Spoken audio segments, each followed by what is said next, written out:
Hi friends, ನಾನು ಇವತ್ತು crispy baby corn ಮಾಡ್ತಾ ಇದ್ದೀನಿ. ಇದಕ್ಕೆ ಒಂದು ಅರ್ಧ ಕೆಜಿಯಷ್ಟು ಬೇಬಿ ಕಾರ್ನ್ನ ತೊಗೊಂಡಿದ್ದೀನಿ. ಇದನ್ನು 1/2 ಕಟ್ ಮಾಡಿ ಇಟ್ಕೋಬೇಕು. ಇದಕ್ಕೆ ಮಸಾಲೆ ಅರ್ಧ ಕಪ್ ಮೈದಾ, ಅರ್ಧ ಕಪ್ ಕಾರ್ನ್ಫ್ಲೋರು, ಜೀರಿಗೆ ಪೌಡರು 1 ಟೇಬಲ್ ಸ್ಪೂನು, ಧನಿಯಾ powder 1 table spoon,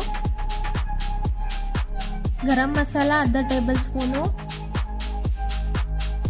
1 table spoon pepper powder,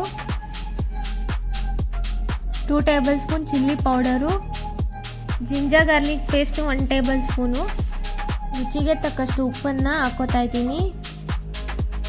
ಸ್ವಲ್ಪ ನೀರು ಹಾಕ್ಕೊಂಡು ಚೆನ್ನಾಗಿ ಕಲಿಸ್ಕೋಬೇಕು.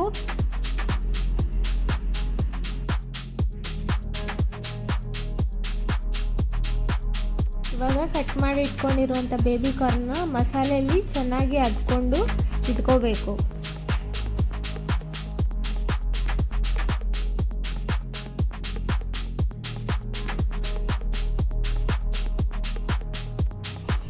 ನಾನು ಕಾರ್ನ್ಫ್ಲೇಕ್ಸ್ನ ಮೊದಲೇ ಪುಡಿ ಮಾಡಿ ಇಟ್ಕೊಂಡಿದ್ದೀನಿ. ಬೇಬಿ ಕಾರ್ನ್ನ ಒಂದೊಂದಾಗಿ ಅದ್ಕೊಂಡು ಎಣ್ಣೆಯಲ್ಲಿ ಬಿಟ್ಕೋತಾ ಇದ್ದೀನಿ. ಚೆನ್ನಾಗಿ ಫ್ರೈ ಮಾಡ್ಕೊಳ್ಳೋಣ.